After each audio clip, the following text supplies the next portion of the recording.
Sorry, our cats decided we're not going to record right now.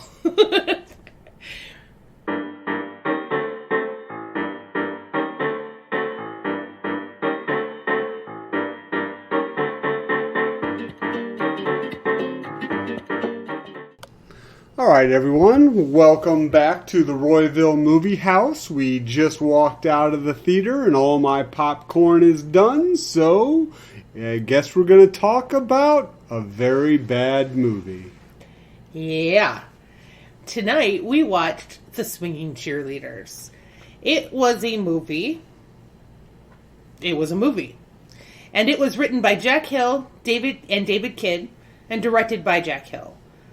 The top billed cast, I debated on whether or not to read these out, but I think I have to. Because none of these, I honestly don't think that any of these would be recognizable, but give credit where credit's due. So, Joe Johnson, Cheryl Smith, Colleen Camp, Roseanne Catton, Ron Hijack, Rick Carrot, Jason Summers, Ian Sander, and George Wallace. Oh, and Jack Denton. So, that's that. We can do a synopsis if you'd like. Well, really, the synopsis that is written is not the movie. Well, I mean, that's how it started. Okay. It's true, though. I mean, it's how this movie is like two movies.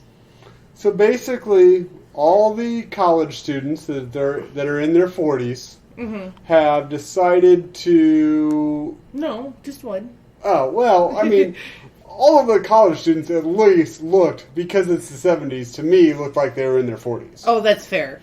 And then one of the college students, who had nothing to do with the jock scene or the cheerleading jock scene, decided to write a scathing commentary about the exploitation of cheerleaders in modern America. Well, women specifically in cheerleading in modern America. Well, right, because I guess in the 70s there weren't any male cheerleaders. Well, not that we saw in the movie. Anyway. Well, yeah. So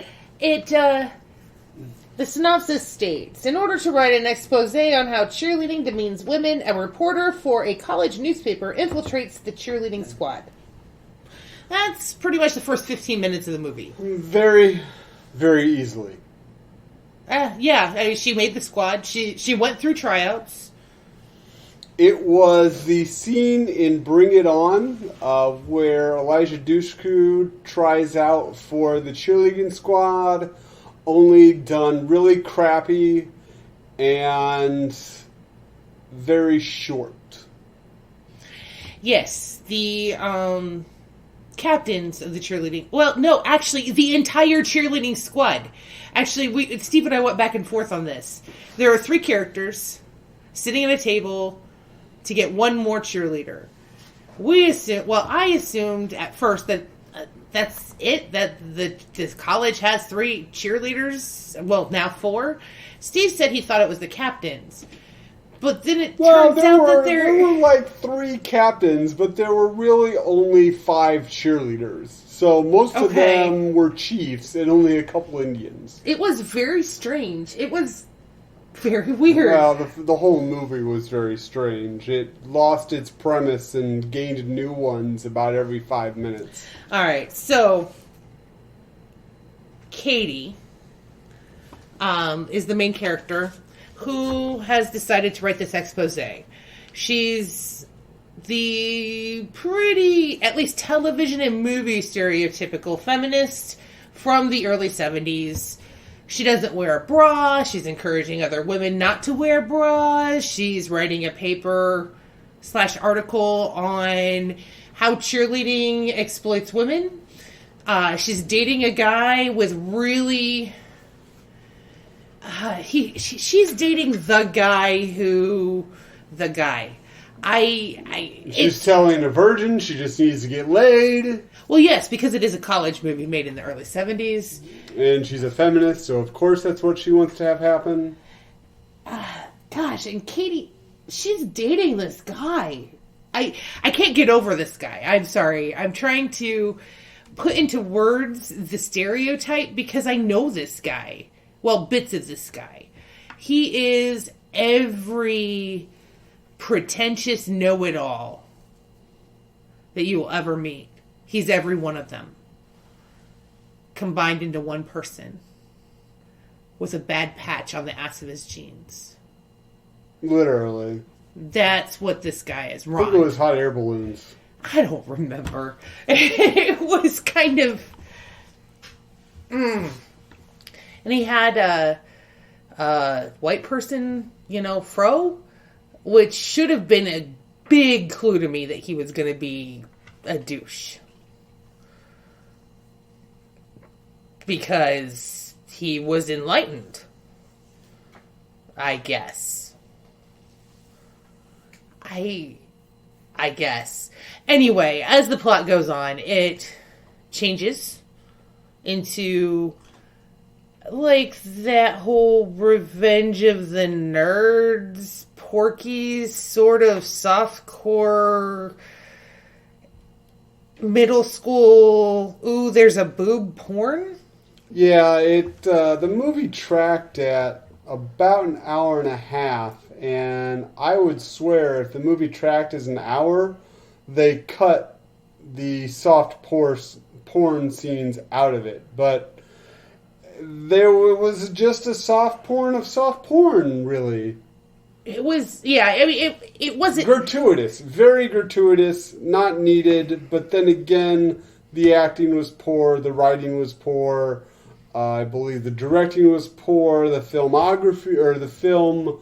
cinematography. The cinematography, thank you, was poor, so I guess the movie needed something. So boobs. And a little bit of butt. But boobs. Yeah, it was not... Yeah, I mean, it was insane. I've lived in dorms. I've shared rooms with women. We don't just take our shirts off and decide that, ooh, hello, boob. I'm sorry, that's just not a thing that happens. It's not a thing that happens without somebody at least saying something. Like, I'm sorry, I've got to get changed. Like, it's just not a thing. It's not a thing. This whole movie is like a whole bunch of this is not a thing happening. Yeah. But anyway, so this happens. Katie breaks up with Ron because he's a douche.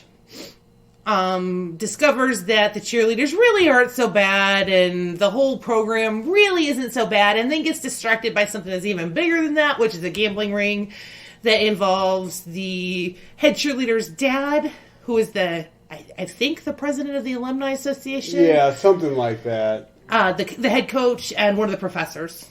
A math professor, because he's the one who kind of did the numbers to figure out how to do the gambling ring and game it. So Katie gets wind of this whole thing going on, and Buck, the quarterback who's supposed to marry the head cheerleader, gets interested in Katie. There's a whole big thing in the middle there with that whole distraction. Where he's a dumb jock, then you find out he's a dumb jock with a heart of gold. She instantly sleeps with him. Because his dad dies, Steve. Because his dad dies. She instantly sleeps with him, and then they kind of have a thing a little bit through the rest of the movie. The head cheerleader girlfriend seems to kind of be an antagonist villain, but then again, at times she's just there. Yeah, she's just there. So she is pretty. Well, yeah, but I mean, that's not kind of... Well, I don't know what the point of her would be, so... She's pretty. Anyway, so Katie gets wind of this gambling ring, and so basically the I can't even remember, something state. What was the name of the school? Mesa. That's Mesa. right. Mesa State is having a very good season because Buck, the quarterback, is a very good quarterback, and his friend, the other guy who had lines from the football team, is a very good receiver. And Ross. Oh, that's right, Ross. Because I made the Friends you did. joke. You did. Yes. You made the Friends joke. Sorry, you're right. So Buck and Ross are a good team on the field. Everybody else, whatever, doesn't Shows have up, any. Yeah, they don't have any. On. So they get it into their heads that if they can basically win a series of games and then they can keep it within the spread and then win a bunch more games and then lose at the championship because it's like 40-1 chances at that point that they get a big payout. So they go through, they line everything up, everything's perfect for going into the big game and to blow the championship, except for they didn't tell any of the players that this is what was happening. So, right before the big game, like hours before the big game, Buck is at his girlfriend's house, fiance, whatever, and the coach and the head of the alumni association and the professor are all in the head of his office at that house, and they offer it to him. They offer to pay him out or whatever, just blow the game. He says no, because he has, well, his dad died, so he's the right. jock with a heart of gold. Of course he's not going to throw the game. That would not be honorable. So he leaves, and the head of the alumni association's like, well, time for plan B. And the professor's like, no, I'm not down for all that violence. And alumni guy says, well, it's either that or we lose all this money. So he calls his people who were actually He calls his campus police henchmen. Right. And Buck calls Katie on the way home, apologizes for a tiff they had, because that's a whole nother thing that I'm going to get into in a second, because it'll just confuse the main plot. Apologizes for something that he did earlier, which I'll get to later. And they meet up to talk. The campus police officers pull Buck over, leaving Katie in the passenger seat to watch them rough him up a little bit and plant a joint on him. And then they just drive away, leaving her in the passenger seat, unscathed. They didn't even threaten her. So she runs back, goes to her room, and who's waiting there but the professor who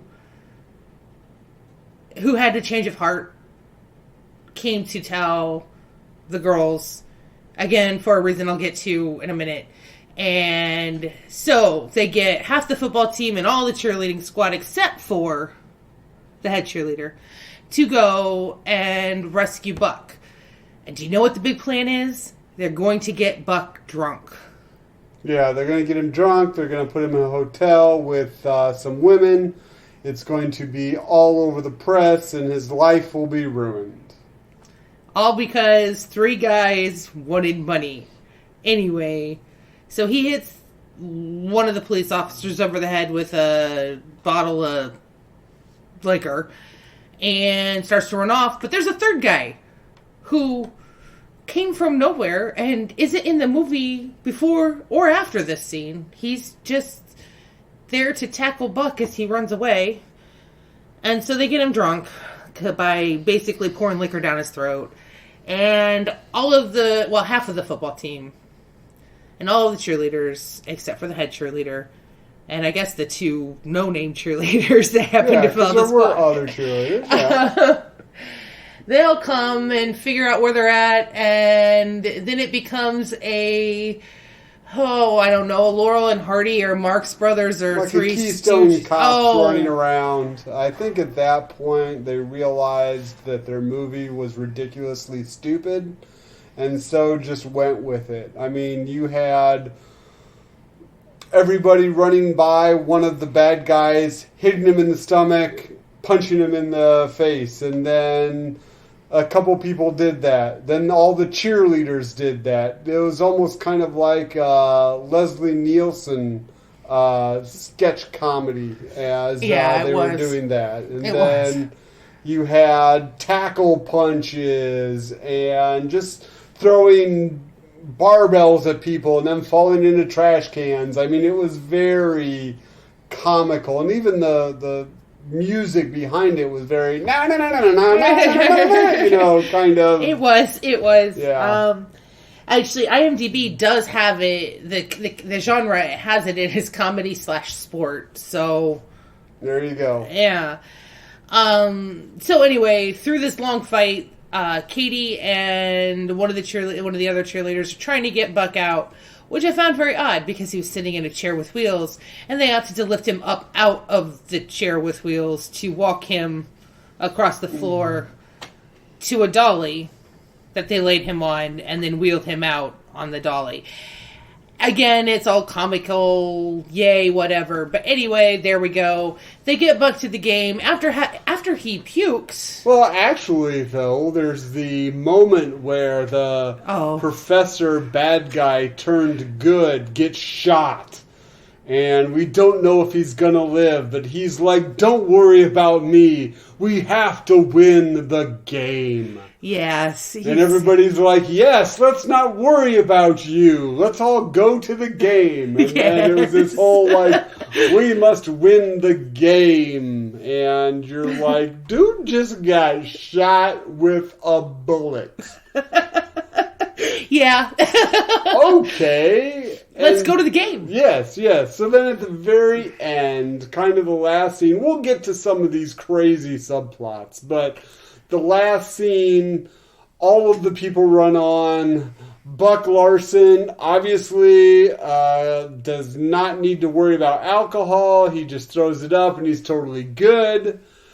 Seconds later, the cheerleaders kind of get together, and the head cheerleader, who we don't know is if she's an enemy, frenemy, she says, what are we doing? We need to cheer because we need to win the game.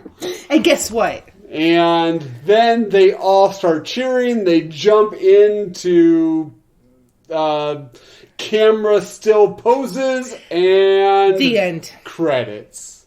We don't even know if they won the game. I know. I mean, we need to find the sequel. I'm so invested in this plot. So that's the main plot.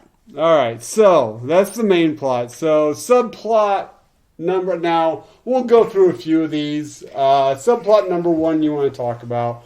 What is the first ridiculous subplot we need to mention? Andrea needing to lose her virginity. Yes.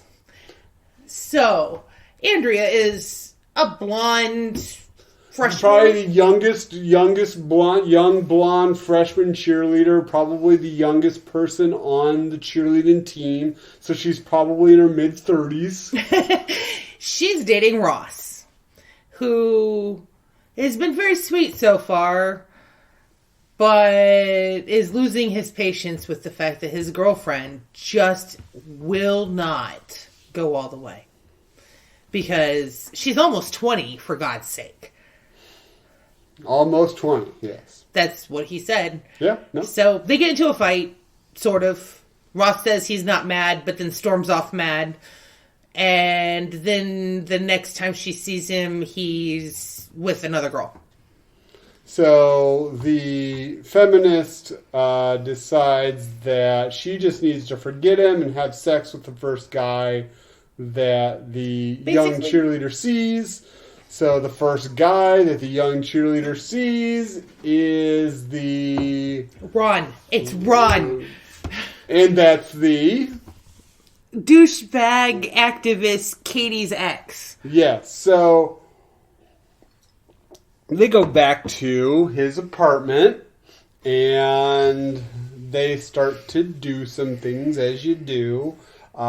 She goes I'm just trying to be as polite about this as possible. She goes all the way with him. She decides she loves it and wants to try everything. So what does the douchebag do? He decides to call his buddy Faustus and get the family together so they can do a whole I don't want to say the word, but they can basically all have sex with her.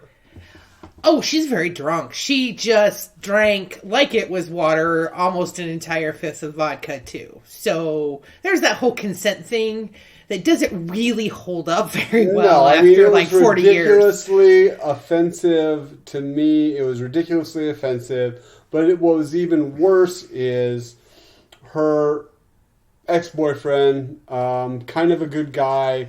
She goes back to his place. He finds her. He brings her back to her place with the other cheerleaders. You can definitely tell that she appears to be roughed up a little bit. She has some small scars on her face. Her face is kind of dirty.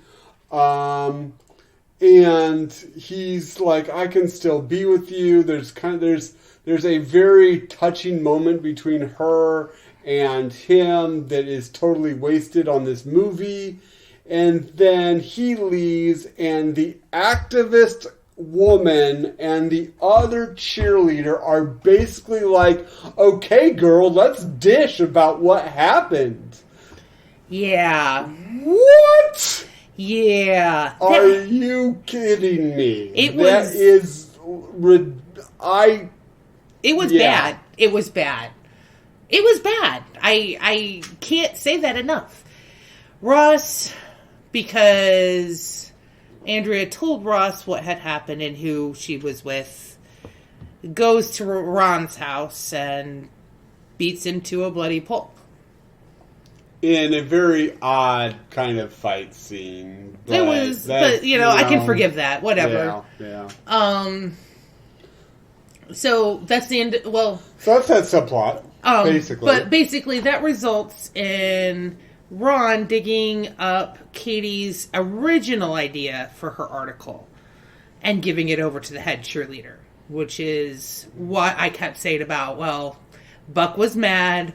Head cheerleader was mad. Everybody on the cheerleading squad was mad because she said some pretty horrible things about cheerleaders and how they were dumb, and the jocks and how they were dumb, and they only... But really, that lasts that's for probably 5 minutes of the movie until everybody forgets about it. Well, right. I'm just saying that's what led Ron to do that. Right. In the first place, to get revenge. Right. So that's subplot. So that's that subplot. Next subplot is the professor and his cheerleading girlfriend. Yes, Lisa and Frank, or Professor Tilden or something. I don't know. Shaft. Okay. Professor Shaft. Frank is a math teacher. Statistics, I believe. I mean, there were some statistics stuff thrown around in the end of the lecture that they showed. Mm-hmm. He's the professor that's in the gambling ring we talked about in the main plot. And he is Shaft. But not really. He's not really Isaac Hayes. I don't want you to look for this on Isaac Hayes' resume. That's not... He does look a lot, actually, like Isaac Hayes in the original Shaft. He's got the facial hair and the fro and sort of the cool talk, but not quite, because he is a professor. But anyway, that's Frank. And Lisa is the only black cheerleader. They are having an affair. Frank is married. Frank's getting a lot of money because he doesn't want to leave his wife because it costs a lot of money to get a divorce, I guess. I don't know. Basically, it's the standard string the young girl along. They'll get together after he makes this big score with the gambling ring.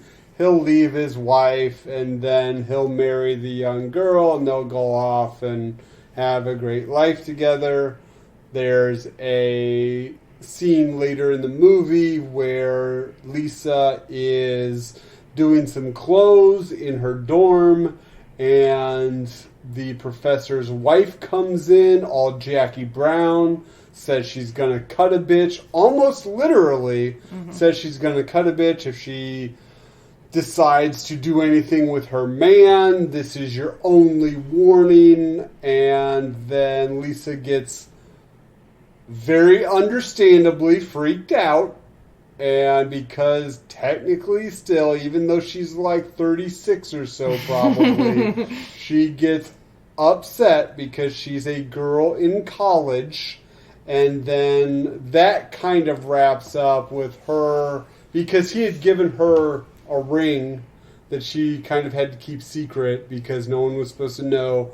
But after he is shot and in the hospital, she comes to see him, and she basically gives the ring back. Yeah.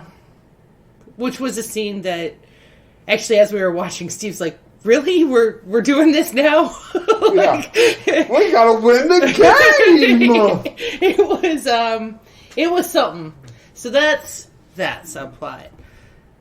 I think that's pretty much all we need to do, the subplot. There were a couple minor things, but I just really wanted to mention the almost rape scene that was treated horribly, and then the Jackie Brown cut a bitch. She said she was going to carve her name on her boob. Yes. And both of those were very kind of, let's write some scenes so that we can pad this movie out a little bit, is what I kind of gathered. But then they were really poorly written. Alright, so that's that. That being said, and I'm not going to go back and talk about all the characters, because there are way too many characters, and they're way all the same. So, yeah. The jocks were dumb, the cheerleaders were mean, and Katie was overzealous. Okay. Actually, Katie, in my opinion, was probably the worst feminist ever. Oh, hands down. She was... It's almost like this movie was written by two guys that actually don't know what the word feminist means. Huh. Yeah, and just wanted to make a titty movie. Huh. Well, you know. It's like... Yeah, exactly that. That's exactly what it is like. Anyway. So, Steve... Does this deserve to be on the 50 worst movie of all time list? It only being my second worst movie, I would say yes. Just because it's hard to tell, but I think I summed it up when I said it was poorly acted, poorly directed, poorly written, poorly filmed, and I think, and poorly ended. So it definitely needs to be on somebody's list. I don't know that this belongs on the same list as some of these other movies that we're going to be watching very shortly. Honestly, this is a movie where if it was... Now, I don't know. Do you know if this was actually released in the theaters? It was 1974, so I believe it probably was. Yeah. This is the kind of movie, to me, maybe wouldn't be on a list. It's the kind of movie that you just never know existed after like a couple decades. Right. It's sort of like sort of like Mad Dog and Glory. Which I have no idea what that is, so probably. Yeah, it was from the 90s, so it's almost exactly the same period of time that you're talking about. It's there's nothing redeeming about it, I think. Yes, the women were attractive in it, some of the guys were attractive in it, but really as a movie, as a piece of cinema, there was nothing that stood out. There was no real highlights. There was no real lows. Maybe it really didn't need to be on the worst movies, because really it's just one of those movies that can be forgotten by time rather easily. Yeah. So, I think I might agree with you. I don't believe that it belongs on it's not one of the 50 worst movies of all time, in my opinion. Oh, it's bad. It is bad, but I don't want to let anybody think that I think that this movie is anything less than bad. It's or anything more than whatever. It's bad. But it does not belong on the same list as, like, Manos, The Hands of Fate, or, shoot, even Meet the Spartans. I don't think it belongs on the same category. It's just a poorly made movie that wasn't very well thought out. yes. It to me seemed like an excuse for people to look at boobs. Yeah. In a way that they didn't have to go to a special theater to see that. That to me, and to write a whole entire plot around that is, well, you're going to get this. I mean, honestly, it's just, it wasn't the worst thing I've seen, but it definitely was bad. Yeah, but like I said, this just seems to be kind of one of those movies that can be lost to time, and nobody besides maybe the people that directly were involved in it would ever care. No, that's about right. I mean, there were times during watching the movie that I mean, there was one time I looked at Steve and I actually yelled, "What is happening?" Like, I have no, like, there were moments where they completely lost me when they were transitioning from it being a expose movie to being a comedy to being a soft core. In those transition moments, there were a whole lot of what the hell. Right. But yeah, I agree. It's pretty much a bad movie that's forgettable. It's not so bad it's good. It's not so bad, oh my god, I'm mad movie. It's just a bad movie. All right. Well, that appears, unless you have any final thoughts, that is our review for Breast for the Gipper. If you have any ideas about it, if you've actually seen this movie, which if you have, how do you remember that you did? If you have seen this movie, comment below. Subscribe for more bad movies, more good movies. And with that being said, we have pulled our next movies out of our hat, out of our popcorn bucket. And so what is, Ellen, our next good movie? Well, next week we will be watching our next good movie, which is A Streetcar Named Desire, starring Marlon Brando.